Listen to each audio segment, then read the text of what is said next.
नमस्कार एनबीआर देख रहे हैं आप और मैं हूं आपके साथ राम जी भाई। खबर बांदा से है जहां बीते दिनों हुई बलात्कार की घटना के बाद आरोपियों को तो जेल भेज दिया गया है, परंतु पीड़िता को विवेचना में लापरवाही नजर आ रही है। पीड़िता का आरोप है कि पुलिस पैसा लेकर विवेचना में कुछ भी उल्टा सीधा कर सकती है।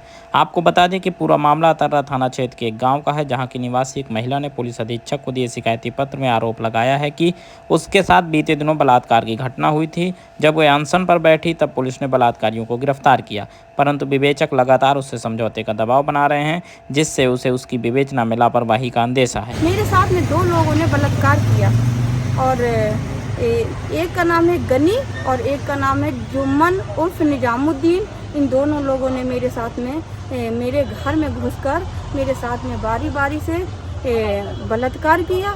मैं चाहती हूँ कि इनको कड़ी से कड़ी। को पुलिस ने पकड़ा कि नहीं? आरोपियों को पुलिस मिली हुई थी, इसलिए मेरी कहीं सुनाई नहीं हो रही थी। यहाँ तक कि बांदा तक दौड़ी, कहीं सुनाई नहीं हो रही थी। मैं योगी जी के पास पुलिस ने आरोपियों को पकड़ा कि नहीं पकड़ा?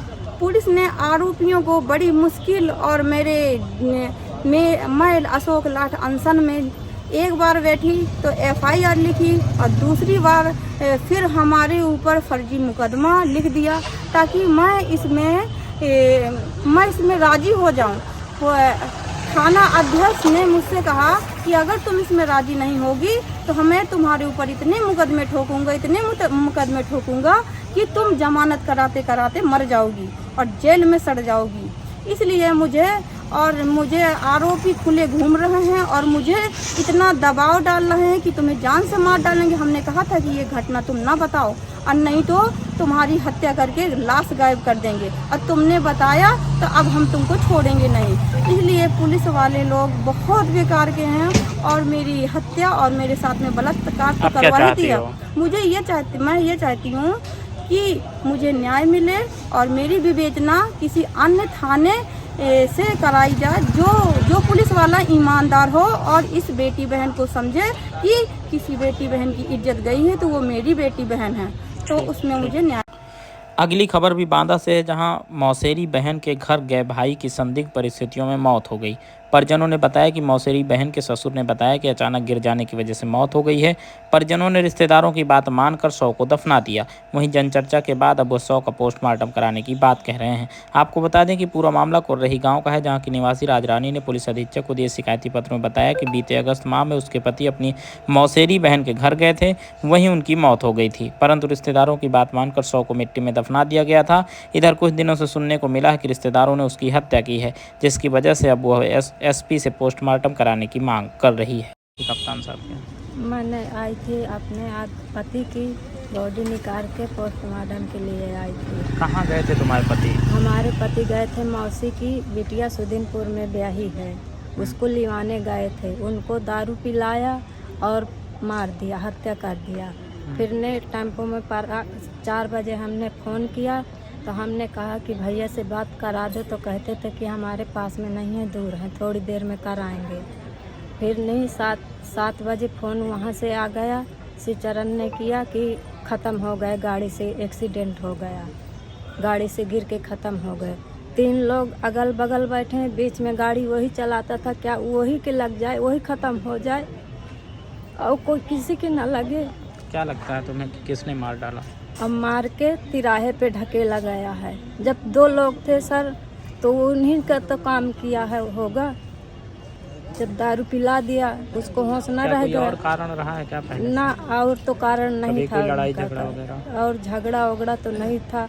फिर भी उनके भीतर जो भी रहा हो तो हम नहीं मालूम है। क्या कहा साहब ने?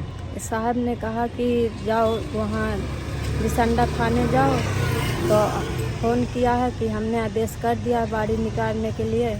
वहाँ जाते हैं तो कहते हैं इधर नहीं अभी रिपोर्ट आई है। थाने वाले घुमा रहे हैं? हाँ। क्या नाम है? राजरानी। हाँ, यह खबर भी बांदा से है, जहां कर्नाटक राज्य के मांड्या जिले में बंधुआ मजदूरी कर रहे लोगों को मुक्त कराकर उनके गांव वापस लाया गया है। आपको बता दें कि बांदा जनपद की बबेरू तहसील अंतर्गत पूनपरास गांव के करीब आधा दर्जन लोगों को बंधुआ मजदूरी से मुक्ति दिलाई गई है। अच्छा काम दिलाने का बहाना बनाकर ठेकेदार दीपक ने महाराष्ट्र मांड्या जिले के कब्बानहाली गांव ले जाकर वहां उनसे बंद हुआ मजदूरी करा रहा था, जिसके बाद परिवारजनों ने जिलाधिकारी से गुहार लगाई थी और तमाम सामाजिक संगठनों के सहयोग से मजदूरों को बंद हुआ मजदूरी से मुक्ति दिला दी गई है। इलाहाबाद उच्च न्यायालय के वकील व सामाजिक संगठनों के लोगों के साथ जिलाधिकारी पहुंचे। बंद हुआ मजदूरों ने बताया कि उनके पुनर्वास की व्यवस्था के लिए जी, मेरा नाम एडवोकेट हिमांशु वर्मा है। हिमांशु, किस तरह से रेस्क्यू किया आप लोगों ने मजदूर? जी, तो हम लोग बांदा में हम लोगों को पता चला कि बांदा में एक परिवार बंधक है कर्नाटक राज्य के मांड्या जिले में। ये जानकारी हमको इनके परिजनों के मार्फत हुई और इनके परिजनों के द्वारा डीएम साहब को एक आवेदन किया गया। उस आवेदन के संदर्भ के साथ ही उस आवेदन को लेके हम लोग कर्नाटक पहुँचे और कर्नाटक में वहाँ के लोकल प्रशासन, वहाँ के जिलाधिकारी महोदय, वहाँ का लेबर डिपार्टमेंट और वहाँ के एडीएम साहब की मदद से हम लोग इस रेस्क्यू को संपादित कर पाए। इस रेस्क्यू में हमारे साथ में साथी संस्था और जन साहस संस्था का सहयोग रहा और उन्होंने सम्मिलित जो उनका प्रयास रहा, इसी से इस रेस्क्यू को हम सफल रूप से संपन्न कर पाए। क्या कुछ इनको सुविधाएं दिलाने के लिए जिलाधिकारी के यहाँ आए? जी, तो जो भी सरकार की योजनाएं हैं पुनर्वास से संबंधित, जो योजनाओं के लिए ये सक्षम है, उन सभी योजनाओं का इनको सर्वप्रथम लाभ दिलाने का आशय से हम जिलाधिकारी महोदय के समक्ष आवेदन आज हमने दिया है और महोदय ने भी ये हमें आश्वासन दिया है कि हम जल्द से जल्द इनको समस्त योजनाओं से जोड़ेंगे। किस तरह से बंधक थे ये लोग, क्या काम लेते थे वहाँ के लोग? जी, ये गन्ना कटाई का काम करते थे। तकरीबन 2.5 माह से ये लोग वहाँ पे बंधक थे और इनको करीब 14 से 16 घंटे बंधक बना के काम करवाया जाता था और इनको कोई पैसा भी नहीं दिया जाता था और इनको ना ही कुछ खाने का मुहैया कराया जाता था। क्या हो गया था सर? हमको यहाँ से पूना के लिए लेके गए थे। कौन लेके गया था? दीपक लेके गया था, हम तीनों को। ये कौन है? दीपक ठेकेदार। फिर वहाँ से पूना से लेके गया रमेश और दूसरे जगह ले गया। वहाँ काम करा रहा था ज़बरदस्ती, पैसा रुपया भी नहीं दे रहा था, खाने के लिए भी उतना नहीं दे रहा था और ज़बरदस्ती काम कराता था, मारता भी था, गाली भी देता था और हमारे बच्चों को तबीयत ख़राब हो जाती थी, तबीयत भी नहीं, दवा भी नहीं कराते थे। क्या काम करवाते थे सर? गन्ना कटाते थे 5 बजे से 7 बजे तक। खाना का भी कोई टाइम नहीं रहता था। मारते पीटते भी थे। दारू पी के सुबह से दारू पी के रखते थे और गाली देते रहते थे, ये नहीं कर रहे, वो नहीं कर रहे हैं। वो खाने का कोई टाइम नहीं रहता। कहाँ रह रहे थे तुम कर्नाटक में? जी, खबनली में। खबनली में? जी। गांव कौन सा है हमारा? कौन परास।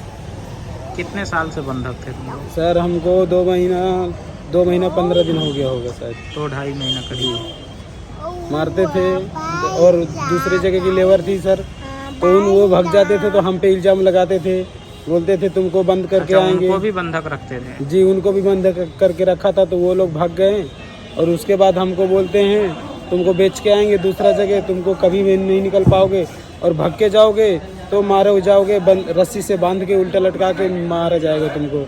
और डेली गाली देते थे। तो कौन लोग लेके आए तुम्हें? हाँ, सब लोग हमको लेके आए। संपर्क भी जनसहायक मजदूर यूनियन, उनके हम धन्यवाद है, वो हमको बचा के लेके आए सर।